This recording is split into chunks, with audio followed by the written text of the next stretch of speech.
Welcome. This week we spoke about stress. Stress is a part of life. We can't escape it. But what if we saw stress as not always bad? It's more like a double-edged sword. It can push you forward or it can leave you overwhelmed.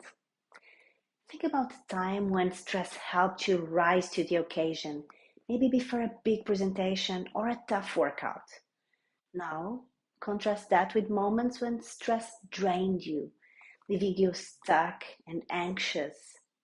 The difference? How you navigate it. Stress can be a powerful tool for growth. Instead of seeing it as a threat, reframe it as a challenge.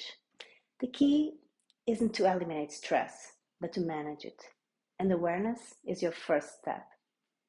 So, are you ready to start turning stress into an advantage?